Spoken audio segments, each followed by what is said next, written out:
enemies. 13 years and of wars. That They don't want to win them. They want to sustain them. Sustain them. And then get rid of their stockpiles of this particular weapon and then change it out. Trump and Biden and them have been given all these old stockpiles of weapons away, shit that we're really not going to use because, it's kind of antiquated by our standards because we got this new Elon Musk type stuff coming down the line. I mean, it's very much going to be a robotic type of war. It's going to be really bad. It'll be very much air assaults and selective targeting and things like that. Sure, if you want an assassination of a particular person, you send up that mini drone. We don't talk about assassination. We talk about collateral damage. Oh. No, it can't be. I'm sorry. We can't assassinate people. What are we doing? I know. What are you thinking? I'm thinking it's all about the words. What are you living in, Babylon? Yeah, Babylonian. That's me. So anyway, so we got Babylon. Babylon the Great is what is going on, and that's what I don't know if the Bible referred to it as that, or just our discussion did. No, it does. It does. It refers to it as that. They also talk about symbols of divine judgment as a result of this rebellion, this confusion, in opposition to God. And they talk about, when the Jews were in opposition to God, the first temple, Solomon's temple, was demolished, and it goes down who it was. The Assyrians or whoever was in charge at the time. Destruction of the second Herodian temple after the refusal of Christ, and 70 years after his crucifixion and resurrection. Was that when the Ottomans came in? That was when the Romans under Titus destroyed the second the Romans, temple. then the Ottomans came in after that. Then the Ottomans came in after that. So then we're talking about the construction of the third temple, and that this is where this man of sin is supposed to present himself, and the cleansing of the world where God has to intervene. We've been warned through Garabandal, the world illumination. Each soul will understand what's going on, be corrected. Now you have a choice to pursue God and honor God, or to pursue Babylon. And they talk about either repent or chastisement. A luminous cross in the pines in Garabandal, indicating God's about to intervene. And then they talk about 3 days of darkness, which we can talk about further down the road. But Babylon is the origin of rebellion against God. Oh, yeah. And the creation of their alternate gods. And I think your concept of their own, the flood of evil, I think, is all part of that. The concept of the flood of evil that comes into the world. And it's their mechanism to spread. Yeah. Is through the hearts and the exchanges with these demons into the people, through this confusion in the language. Stay tuned. That's one of the big things. So it's like we said before, words have meaning, and you need to know who you are. All these types of things are all coming to a head right now. And this is survivable. There's going to be pain at different levels all throughout this, because some things are going to be successful and repelling, other things are not. And so there's going to be some losses along the way. Yeah. And it's going to be painful. But you have to understand the rewards are not here, they're there. That's right. And so don't be looking for the cookies here so much as... Sure, the rewards that God has. Right. Because in real life, it's like Larry said, it's actually death is a gift because it's the opening to eternal life. And that just what he saw, reflections from the Blessed Mother and the light that he saw when he had that experience on the hill in Rome City. She wanted to show me what we were fighting for. And he's thinking, this is what's at stake. I don't want to lose this thing. I mean, even contemplating all that he lost in this life, in this world, and that he was literally, taken to bare bones, where he had basically nothing, and all he had was God and a promise. And even during his darkest times, when he thought of what that beautiful light was in heaven, that's when he began to understand, I don't want to lose that. No, there's nothing here that's worth that. I used to know a woman who was a fashion model, and we were dating, and back in college, and we went out and had nice dinner, and I offered up dessert. I said, "Would you like to maybe split a dessert? On a student budget, right. A little sweet. a little something, a little taster." And there she goes, She goes, nothing can taste as good as thin feels. What? Nothing can taste as good as thin feels. She was a fashion model. What's thin feels? As thin feels. Oh, okay. She didn't want to eat the calories and lose her Oh, I see. thin. Okay, okay. She needed. It's thin feels, She'd okay. rather stay She's thin thin. to That'll look fit like in the me. clothes. Right. Well, I wasn't going to say it, but since you did, we'll kind of leave it in there. But no, she says nothing tastes as good as thin feels. Well, nothing here is as good as what heaven has waiting. Okay.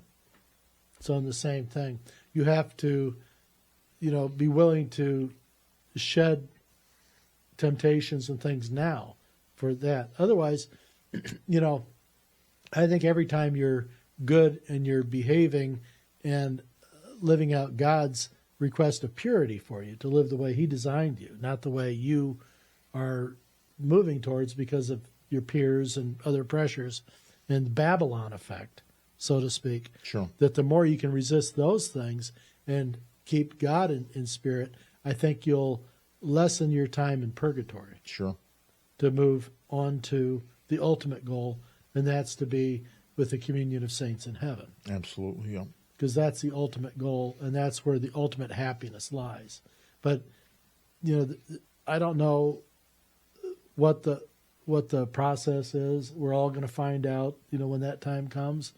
But I'm happy to accept whatever it is that God determines based upon what I've been through. Sure.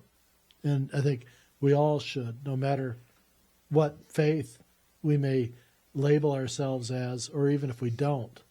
And I think that's the biggest problem, is we have too many people that don't have any kind of feeling or label about who they are or what they believe. They're just left alone. It's amazing. And that's where these Islamists say that's our greatest place of being able to convert people. They're the first ones because they don't have anything. They don't care. We'll just go in and show them a little love and beauty, but then once we got them, They hammer them, yeah. Right.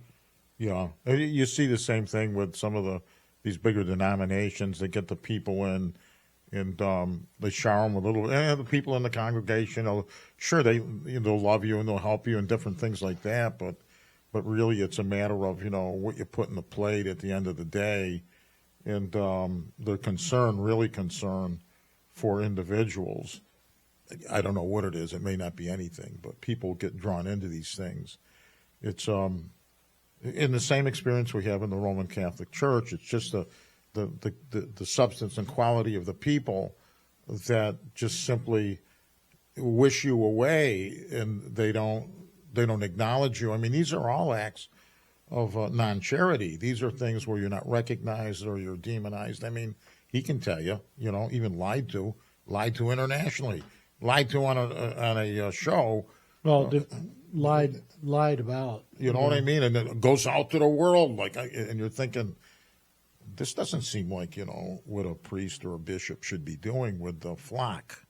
I tried bringing it up with the diocese as of late, and I said, well, everything was fine until Darcy went on EWTN and lied about me. Oh, he never did that. I said, to hell he didn't. They go, oh, he would never do that. I said, to hell he wouldn't. Yeah. I said, and the guy sitting next to him was Cardinal Burke. Yeah. And they go, oh, that never happened. I said, yeah, it did. Go back and watch it. So it's got that same thinking that you were talking about, the effect of yeah, I'm the problem. Mandela effect. Well, they just don't want to know. They don't want to. Easier just to accuse you, right? Right. Because I didn't carry any authority. I was an easy person to put down and to disregard. One of the reasons was because I wasn't bringing them a bunch of money. And so I was expendable for the sake of this particular devotion of Our Lady of America that they really didn't give a shit about. No, they didn't. No, I mean, I'm sorry, but they really didn't give a shit about it. Right. Not a single one of them showed up at the court case. That's right. Yeah. Well, the cardinal from Chicago. Nobody showed up at the cardinal court from Chicago thanked you. Well, personally for what? Because he knew I got his butt out of the hot seat. Right. And that was Cardinal George, and he was responding to me because I was one of his church members. and so he was responsible to me, but he didn't know me. Is that where you went to church at the cathedral that he was? Oh no, but he was head of the diocese. Okay. So right. we're all his sheep, and so. So at least he acknowledged you. Yeah, because he knew one of the priests I would go to out at Marytown in Mundelein, and so all the cardinals and all like that used the facility in Mundelein, Illinois, as a retreat center, and so the guy who was helping me as spiritual direction at that time, going through all this stuff, he led on to Cardinal George. That's nice. That guy who saved your ass is from out here in Mundelein, So would he give you a call? He wanted to talk to you? And so once the trial was over, I got a call from his secretary wanting me to come down and visit with the cardinal who was dying in the hospital. Wow. And so I went down to the hospital and walked in, and I didn't know what was going to happen, but he cleared the room, and we had a very frank discussion for a few minutes. And I didn't think the man was going to live, and I, told him, I said, it's nice to meet you. And he said, well, I want to thank you. And I said, what do you want to thank me for? He says, well, I know what you did. And I said, what did I did? And he says, well, you got me and several others thrown out of the case. God love He him. says, Good. I know Good it's for because of him. you that we didn't have to go through that. And I said, well, that's easy because you guys didn't know shit anyway about what was going on. He Right. goes, he just like, Yeah. I guess you're right. Right. We really didn't. And I said, they were just after money. So it's not a problem. I said, we took care of it. I said, but in the meantime, good luck, because I figured the man was dying and he just wanted to get stuff off his Probably, yeah. back. Right, before he goes to the... And so I asked him for a quick blessing, and then I was on my way. And son of a gun, if he didn't get better, and go home.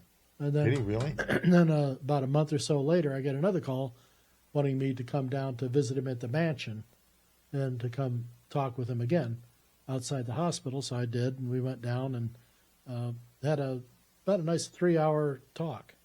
Wow. He wanted to know about baseball because he had wanted to be a baseball player. You're the guy to... Yeah. Well, so I talked about Did you baseball. tell him about meeting Joe DiMaggio? No. You didn't tell him that? He'd have Well, loved it that was just story. somebody. He wanted to know about what it was like to be on the bench and the bench talk and stuff like that. And he wanted to know what kind of stuff I talked to the umpire about and stuff when I was catching. And I have these conversations going on all throughout the game. A lot of people don't realize how much is going on between the catchers and the umpires Really? in these games. And some catchers don't talk. Right. A lot of them don't know English Right. at the pro level. And so, but having these discussions with the umpires, they become friends, but guys, you got to kind of like manage a little bit. Wow. It's like, you can never say their name. You can, because out there on the field, but just be down there getting ready for the next batter to come up. And I'd say, 2 last hangers, that last at bat. I said, those were strikes, and just not anything else. Between, you really yeah. miss those. Those were strikes. Yeah, well, they can appreciate that, right? I mean, they were Yeah, they're not open to the dialogue. No one knows we're even talking. Okay.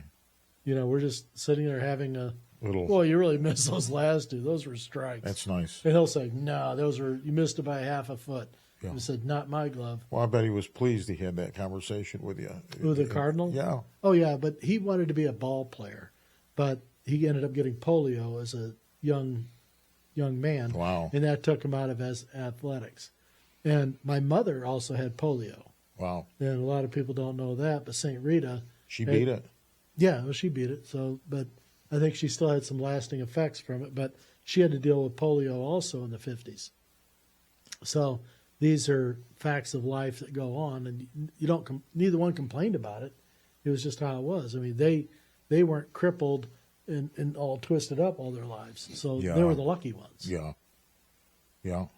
But just these different things that went on. But the Cardinal and I, we were talking about Our Lady of America. I said, I said, my problem, I think, is that the church, if they do agree with this, is going to try to, market so the non-Catholics won't Come. come close to it. What did he say about? Did he think that they would go in that person? He said he agreed that there could be problems if people identified it as being solely Catholic and not ecumenical. Right. and not open to all. So I've always tried to say this is not a Catholic thing. This is for everyone to understand that purity is not about, your genitals. It's not about these things. It's about this Babylon effect that we're talking about. Counteracting the flood counteracting this flood of evil. of evil, and right. And everybody has to be a part of that. Sure they do. It's not just sure. It's God's mercy as it came to everybody. Yeah. And And whether or the not we can understanding of our Lord. get through this to the next level, we're going to find out. Yeah, well, Because it's happening very, very quickly. yeah. We're going to be talking with St. Rita later this afternoon, probably about 2 o'clock or something. Well, it won't matter to them. We'll be talking with her, but we're Yeah. going to have another segment coming up here. We'll be discussing with St. Rita some of the things that happened between their visit with Elizabeth before Jesus' birth, and then what happened up until his time being presented at the temple. That comes out of the Mystical City of God books. Okay. So it's going to be an interesting talk. So anyway, we will be referencing back on our statement about Babylon. It's not a place. It's the entire world right now. It's kind of the craziness that we're living in right now. So be aware of this. Keep praying on it and know who you are. And we love you, and we'll be back.